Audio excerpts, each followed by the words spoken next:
Hello, you wonderful people, and welcome to another episode of Super-Fanta-Fi. This being a show where it's about TV shows of the supernatural, fantasy, and or science fictional genre. For today's episode, I'm going to talk about Motherland, Fort Salem, episode 9. A lot of really interesting things went down in this episode, so let's break it down. First and foremost, obviously, we're dealing with the aftermath of everything. Obviously, this is all taking its toll on Tally because it's like, right, Alder lied on television saying that the spree killed those hostages, but we did. It's just like, she's never been one to like hold on to secrets without them eating her up, especially this one, because, and once again, it's like, because Tally believed in this. She didn't have to sign up, and she signed up because I'm sure what's rattling through her brain is like, this isn't what she believed in. This isn't what she's fighting for. We fight to do good. I joined to fight and do good, not be responsible for so much death. And at the very least, if they owned up to it, and make her feel at least somewhat better that we're owning the responsibility. But it's like knowing that Alder gave permission, say, nah, screw it, hostages or not, let's kill him. And the fact of the matter is she denies it publicly, just makes it even worse. But I'm sure like what's rattling off in Tal's head is like, oh man, like my mom told me not to do this, and maybe she was right. Especially because at one point in time she was conflicted, but it's like, no, I'm dead certain about this. You know, just everything's kind of spiraling and going a bit wrong, you know, in that regard. So there's that avenue with it. Obviously, Abigail's dealing with everything with her mom being like, you know, okay, I heard about what happened. It's kind of sucks that you went on a mission, but it's like, yeah, we did what we were told. And it's like, well, you excelled. Obviously, you're going to be giving Libba a speech. And she's like, and she's trying to talk her up. And she's like, no, I'm going to do it. She's like, Mom, I'm going to do it. She's like, good. I have this speech ready for you. I figured that when it was all said and done, Abigail wasn't going to follow the speech. Which, since I'm on that subject, let's really quickly break that down.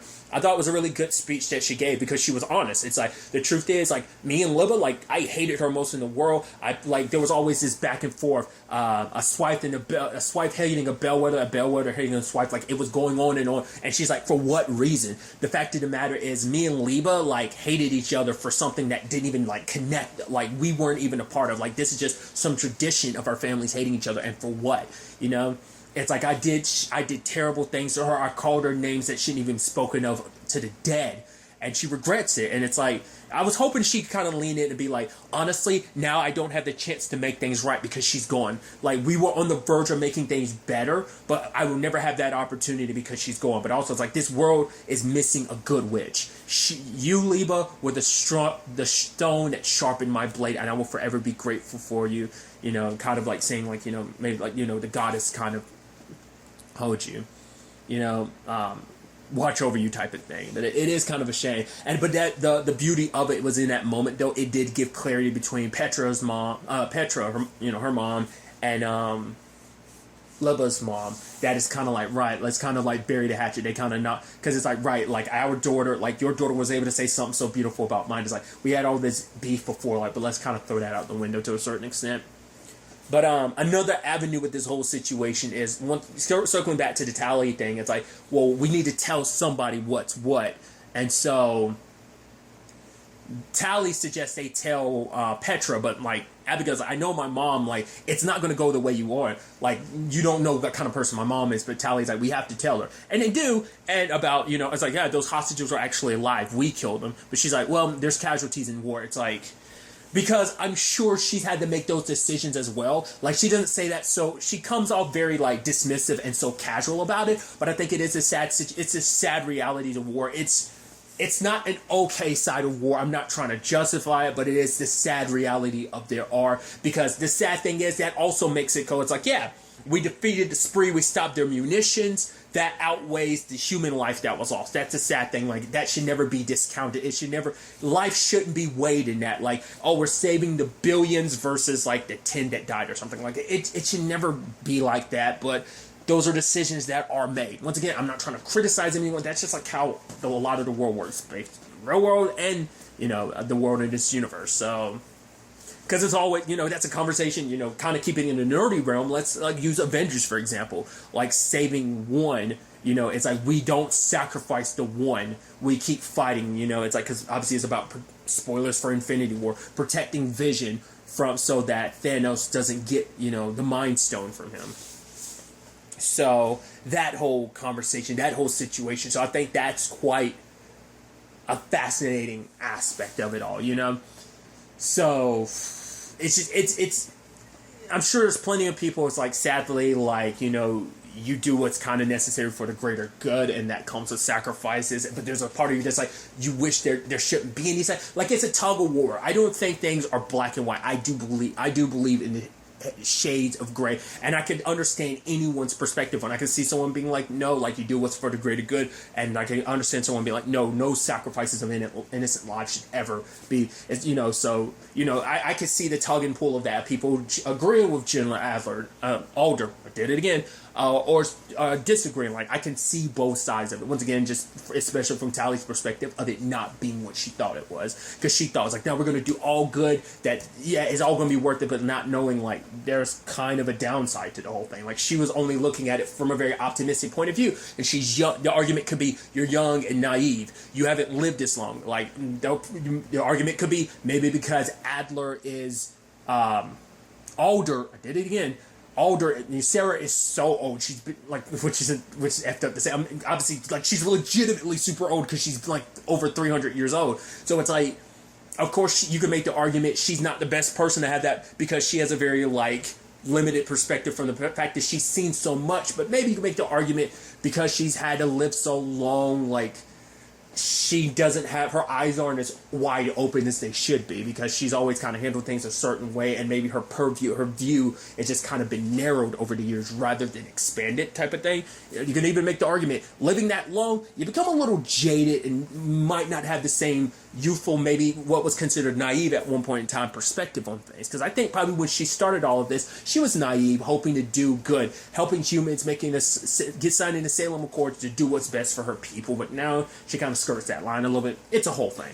So I kind of went off on a huge tangent. I do apologize, but just my point being, like, it's not so like black and white. So they even like Petra kind of being like, sacrifices have to be made. So that she wasn't listening to him. So Rael threw out, hey, so there's a whole thing. There was a spree.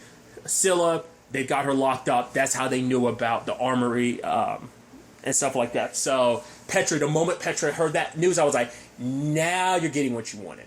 Because I figured she was, because at first I was surprised that she was like so cavalier about it. But once again, as someone who's been on the front lines, as someone who's kind of led people, like, she's been in that position before too. So that's why she's not too judgmental on Sarah. To be fair, like, she's already questioning her leadership. But I thought that she was going to use that whole thing to go after Sarah's position, because that's already been something set up even back at Charvel's wedding. They were setting that out.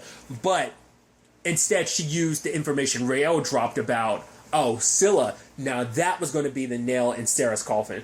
I mean, there's a lot of disagreements about the way Sarah handles things, because Anacostia was like, so I think we could use Scylla to be our inside person. Like, maybe we can shift her, because obviously she's still kind of fresh enough into this, because obviously her work with the spree is only, like, at the very least, we don't know how long they've been connected, but the mall incident in the first episode was her first time, and subsequently, she's done some bad stuff since then, but it's still, she's relative enough in this that maybe we can sway her, because Anacostia is coming at it from the perspective of seeing how she feels about Rael. It's like, no, like, there's still something there. It's like, this isn't just about her mission anymore. Like, she cares about Rael, so maybe, just maybe, there's still a spark of good in her.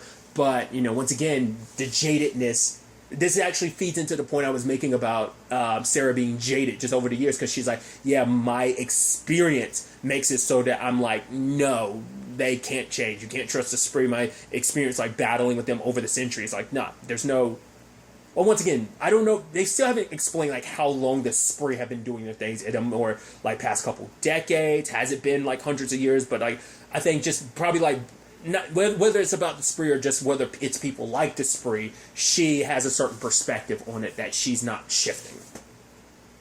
So, but you can tell Anacostia was kind of like, but it's kind of like, right, orders are orders, and also, like, yeah, like, it's like, do you disagree with me or something? It's like, nope, I'm with you, even though she has a reluctancy. She's been feeling, like, reluctant in a lot of stuff that Sarah's been doing lately, so there's that angle of things. Before all that, there was the situation with, she was talking to Petra, because obviously we had the opening I didn't talk about, where some of the Ram were killed, and they were put in a pentagon, I think, pentagon formation. So that was interesting. But one of the was it Isadora? Is that her name? was kind of like, yeah, she thinks there's more to this. She doesn't think it's the spree because like they were killed in the exact Tarim were killed in the exact manner of her Petra's family of the Bellwethers. So it's like, yeah, and it's like if this were the spree, they would have taken, they would have been like, yeah, we did this because they normally are. But interestingly enough, Isadora's kind of like, I think I know who it is, and she's like, I think it's the Camarilla, and it's like, obviously, like, it's kind of like, I guess they're kind of considered like boogeymen amongst the witch world, because it's like, oh yeah, Petra's like, yeah, my mom used to tell me if I didn't sing my seeds at night, the Camarilla would come and steal my my voice or something like that. But they are a real group that, like, Sarah's like, yeah, I eradicated the last of them like 200 years ago. There's no type of hate like that in this world. She's like, because I guess she's like, at one point in time they wanted my voice, but I managed to get away. So I guess she's one of the few people from like way back when that dealt with the Camarilla that's still alive. I guess everyone else that was around that time. Because once again, we don't know why Sarah's a special case. Maybe because she's just that powerful of a witch. Maybe it has something to do with the specific like seeds and vocals that run through her family. That why she's able to do what she does with the whole like biddy thing. Like no other witch we've come across so far has that except for her. Like. Maybe it's a part of the Accords, like the whole biddy thing. Like maybe it's kind of allowed because she needs to be the forefront of it because she's signed it. Like I'm just thinking so interesting. Like so many people let her slide with that. Like kind of basically sacrificing people's lives to keep her suffering. Like I guess it's like she's the great leader of all of this. Like she set us all in motion. It's only fair that she stick around. But it's still kind of like I don't know. It's just why everyone is so okay with, why the government's okay with it, why the witches are okay with, that's my questions about that. Like no one really like challenges her, but I guess it's like because she's like top dog mother witch, so that's maybe some level of that. I don't know. Not saying she's the mother of all witches, but like she's kind of treated like the hero, the heroine of like witches, that she's once again top dog, but I don't know. But nevertheless. There is the old, but I think that's so interesting. I wonder the Camarilla, like, because it's like, oh, there's no hatred like that. So I guess, like, even amongst the humans that hate them, it doesn't run deep. Like, I guess even, like, the Salem witch trials and stuff like that. Like, I don't know, were these, like, humans that were specially trained to go up against witches? Or are we talking about, a group of beings that have powers, too, that decided to hunt down witches? Like, all she referred to them as is, like, a group filled with hatred. What that necessarily means, I don't know. Obviously, we know that like hatred for witches still exists, but I guess it's like it's not as deep as it was then, because she's had like 200 years. So you would almost assume it had to be like some witch finders type of thing. Like it had to be like a group, an organization of like witch finders or something. So she thought she wiped them out, but it could be like maybe that once again maybe they have powers and they're still around, or basically there's a particular lineage. Because it's like, once again, going after the Bellwethers the way they did, maybe that's why they did what they did too, because it's like, oh, you're not witches, but you still have witch DNA in you, so you gotta go. Like, they're trying to wipe out all the witches, maybe that's what it's all about. Because they have been tactical in their strikes. They went against after the Bellwether bloodline, making sure there's no more Bellwethers out there, trying to make sure all the women that in the Bellwether family that could potentially give birth are taken care of. But then they also got rid of the Tarim, who like there's only like apparently 10 of them left. So that, and if they died, their songs died. Which Sarah brought that to Khalida, Adil's sister, but she was kind of like, well, if we die, we die, but we're not going to let our songs fall into the wrong hands, because that's just going to, like, we're going to reach doomsday even faster if that's the case. But then, like, Sarah's like, the arrogance of yours, and then she looks at Sarah, and, like, the room starts rumbling, and just Sarah's kind of smiling. Like, I don't know whether it's, like, a vocal off, like, that's subtly happening, or whether that's just Adil's sister the entire time, but he has to kick her to stop it. Once again, it's interesting that she's the voice of reason. Why? Like, not that she's the voice that speaks for them. Why necessarily? I don't know. Maybe she's just like a special case amongst them, or maybe she's actually older than what she looks, type of thing. Who knows? But because the fact is, Sarah's like, yeah, you should be more grateful. It's because of me you're still alive. It's like, yeah, not you exactly. Being coy about it, because obviously it's Rael that saved her, which we still don't know what the hell that was all about. Like last episode, like the stuff that left her and where that went, still haven't dealt with that at all. So we didn't even touch on it at all this episode. So there's that. You also have Anacostia telling Rael to kind of meet with Scylla. Because the thing is, when she was talking to Scylla, and like Scylla's so cocky and just kind of like, oh, like, I love what you done to the place. It's like, why are you sitting here with me? Because Anacostia is trying to understand Scylla. Trying to understand like why she ended up down the path that she did. You know, and it's like, okay, like, you want to get to know me? Like, I'll tell you how I ended up, all the bad things that led to me becoming who I am, if you get Rael to visit me, which she's reluctant to, but Abigail's advice, which was, do this. She's like, if I could say more thing to Charvel or Libba, like, I would, but I can't. My chance is going, because basically forever is a long time, and forever is a very, very long time to live with regrets, you know? So she ultimately does visit Scylla, where Scylla was like, you listen to what they said, you believe them. It's like, which for one, I'm like, of course she did, because it's all true. She's like, I met Helen. It's like, right. It's like, did you do that to me before? It's like, no, I've never. It's like, you can't say never, because you did it to her the one time, and one time is enough to manipulate her in that regard. But it's like, once again, it's a thing of her confessing, like, I love you, you know? But for Rael, it's like, everything we had wasn't even real. And she's like, it was, you know, she's like, you know, oh, was I, because I was an easy target? She's like, because I was weak. It's like, no, like, you're more powerful than you think. It's like, I don't feel powerful. I feel broken because of you, you know? And when she's about to leave, it's just kind of like, they're going to send me to prison and I'm going to die there. And it's like, well, we all have to go sometime, you know? And for her, it's like, I chose you. I was supposed to take you to a location, but I didn't. I chose you over them. I chose you. You know, it's like, even if you loved me, I still love you, you know? And walks away. And obviously it's like that calm composure she had like before when Anacostia disappears, because like legitimately it's breaking her heart to see like how much Rael like hates her. But the sad thing is, like, you know, I mean, the sad yet beautiful and complicated thing is Rael doesn't hate her. Rael still on some level does love her, and that's what complicates things a lot, you know, on that front. So there's that. We have the whole, you know, after Abigail's speech, like, obviously everyone's gathered in a room. Adil's there, Rael's there, Tally and Glory, and obviously Tally's going off to meet with Garrett, and it's like, oh boy. And it's like, well, he's married. Yeah, I kind of feel bad about doing it. Actually, I don't. Fact of the matter is, Hillary's away, so it's fine. And for her, it's like, oh, it doesn't matter. This is all just sex. Just make me forget. Which is like, oh, that's heartbreaking. That's what that comes down to. But then we get an interesting reveal when it's like Hillary shows up, and it's like, wait, what? It's like, Hillary's like, just give me 16, and you know, then we can join in the fun. I was like, that's not a response. I was like, that's weird. But then it's like, yeah, like the energy and stuff like that, which immediately I was like, that kind of takes like the romance side of it. Like, granted, even in this position where they're just doing it for sex, it's like, there's still some feelings there. It's because Tally like legitimately likes him, but it's like, right, I'm going to like I'm dealing with a lot right now, so I just need an escape. But also it's like, I'm doing this with you because I have feelings for you. He has feelings for her, but it kind of went down the way I did, because I referenced, I won't go down the story.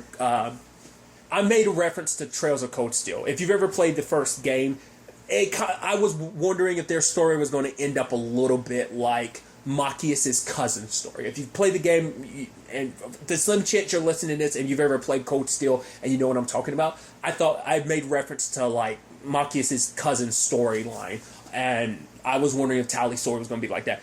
I figured it wasn't going to end the same, but I figured like tiptoeing around like the whole quote-unquote mistress aspect of it, like I figured that might be a thing, which kind of plays a role. But it's like, but my point is, it felt like, oh, you're taking a little bit of the romance out of it, because it's like, right, because like, even if it's just sex, it kind of makes it nasty and dirty, because it's like, oh, it's just all about power and everything. It kind of takes away like, oh, like, it's just kind of like, oh, let's bang so I could get powerful. Weirdly enough, it's kind of like, well, I was about to go on a tangent. Because I was about to say there was something else that was kind of like that. It's not the same thing, but I guess you can make the argument like Bo from Lost Girl is kind of like, she's had moments like that where it's just kind of like, oh, let's bang it out just for the energy. Granted, that was like the whole her and Dyson thing. That was a whole complicated thing, especially when it's like, it's a whole thing. If you've seen Lost Girl, once again, I still need to circle back to that show. I never finished it. I really need to, though. So I'm going to have to end up rewatching the entire show, because it's been forever since I've seen earlier stuff.